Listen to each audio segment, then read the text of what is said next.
Selamat siang, Klik Indonesia Siang TVRI kembali menjumpai Anda Kamis 30 Desember 2021 bersama dengan saya Jessie Wong.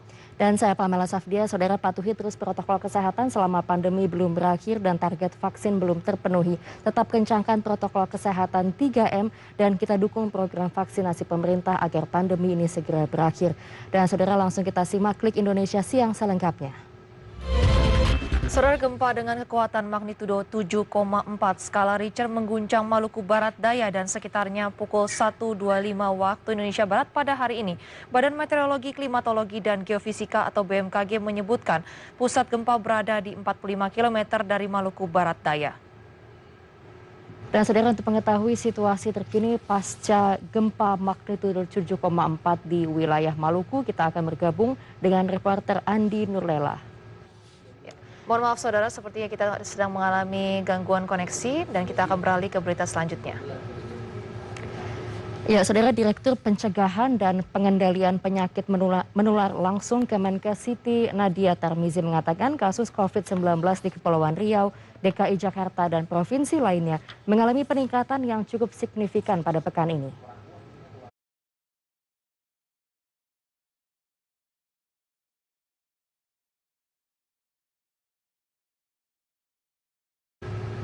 Saudara, guna melayani transportasi di masa Nataru, perusahaan transportasi bus antar kota antar provinsi menerapkan protokol kesehatan dan membatasi jumlah penumpang. Baik saudara, kita akan kembali terhubung dengan reporter Andi Nurlela untuk mengetahui informasi terkini, situasi terkini pasca gempa magnitudo 7,4. Saudara, berikut kami akan sampaikan informasi mengenai momen Natal dan Tahun Baru 2022 yang redaksi rangkum berikut ini. Jangan abai, pandemi belum usai, saling jaga dengan memakai masker, segera vaksinasi dan hindari kerumunan. Pesan ini disampaikan oleh Kementerian Komunikasi dan Informatika Republik Indonesia. Baik saudara, sebanyak 12.116 warga kota Tanjung Pinang berangkat melalui pelabuhan Sri Bintan Pura saat merayakan libur Natal dan Tahun Baru. Sementara itu, sejumlah pos penyekatan di perbatasan disiagakan untuk melakukan pengecekan warga yang keluar ataupun masuk kota Medan, Sumatera Utara. Warga lokal dan luar kota yang melintas yang tidak dapat menunjukkan sertifikat vaksin COVID-19 diminta untuk vaksin di tempat. Baik, untuk informasi selengkapnya akan disampaikan oleh reporter TVRI Zahra. Kita beralih ke kota lainnya. Sejumlah objek wisata di Kabupaten Kulon Progo, daerah istimewa Yogyakarta tetap diperbolehkan untuk buka selama libur akhir tahun dengan menerapkan protokol kesehatan. Dan informasi selengkapnya kita akan bergabung dengan reporter Dianjar Putri. Saudara, jelang malam tahun baru, Satpol PP Kota Pontianak melakukan sosialisasi ke pemilik usaha. Pemerintah Kota Kalimantan Barat mengimbau masyarakat untuk tidak berkerumun ataupun melebihi jam operasional yang ditetapkan. Menjelang pergantian tahun, arus penumpang antar kota dan provinsi di Terminal Jombor mengalami peningkatan. Diprediksi puncak arus penumpang akan terjadi pada 2 Januari 2022 mendatang. Lalu bagaimana dengan pergerakan penumpang di pintu keberangkatan Terminal 3 Bandara Soekarno-Hatta, Tangerang, Banten? Kita akan bergabung dengan rekan kami Nesya Rizvenia. Saudara, sejumlah informasi penting lainnya akan kami sampaikan usai jeda berikut ini. Tetaplah bersama kami di Klik Indonesia Siang. Terima kasih saudara masih menyaksikan Klik Indonesia Siang TVRI. Ya, saudara, Polres Bogor, Jawa Barat memprediksi puncak libur Natal dan Tahun Baru di kawasan Kabupaten Bogor akan berlangsung mulai besok pagi.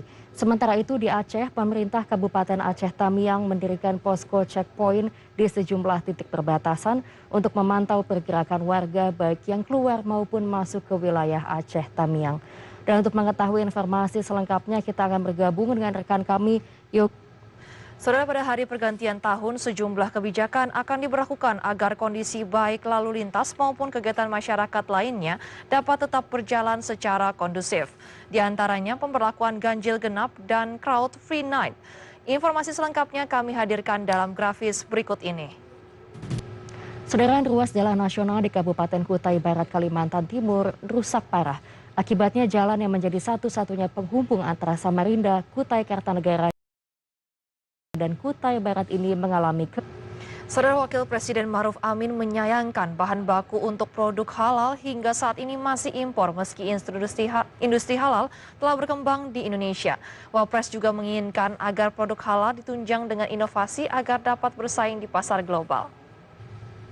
Saudara, Sumba, Barat Daya, Nusa Tenggara Timur terkenal memiliki banyak destinasi wisata yang indah untuk dikunjungi. Salah satunya Danau Waikuri. Uniknya, danau ini merupakan sebuah laguna yang terbentuk dari air lautan lepas yang berada di kisaran danau. Baik saudara, sejumlah informasi penting lainnya akan kami sampaikan usai jeda berikut ini. Tetaplah bersama kami di Klik Indonesia Siang. Anda kembali bersama kami di Klik Indonesia Siang. Polda Banten menangguhkan penahanan terhadap para buruh yang ditetapkan sebagai tersangka dalam kasus menduduki ruang kerja Gubernur Banten Wahidin Halim saat menggelar unjuk rasa. Akibat tingginya sejumlah harga bahan kebutuhan pokok menjelang malam pergantian tahun, Menko Perekonomian Airlangga Hartarto langsung melakukan sidak ke Pasar Cilengsi, Kabupaten Bogor, Jawa Barat. Selain itu, bazar murah juga digelar untuk menstabilkan harga kebutuhan pokok di pasaran.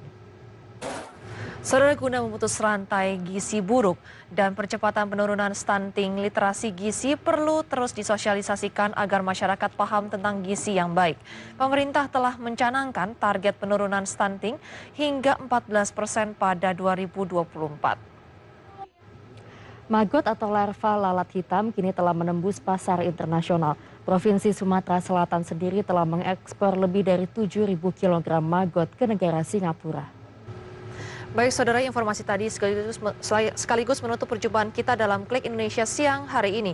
Patuhi terus protokol kesehatan selama pandemi belum berakhir dan target vaksin belum terpenuhi. Mari tetap kencangkan protokol kesehatan 3M, memakai masker, menjaga jarak dan menjauhi kerumunan, serta mencuci tangan dengan sabun di air yang mengalir agar pandemi segera berakhir. Akhirnya saya Jessie Wong.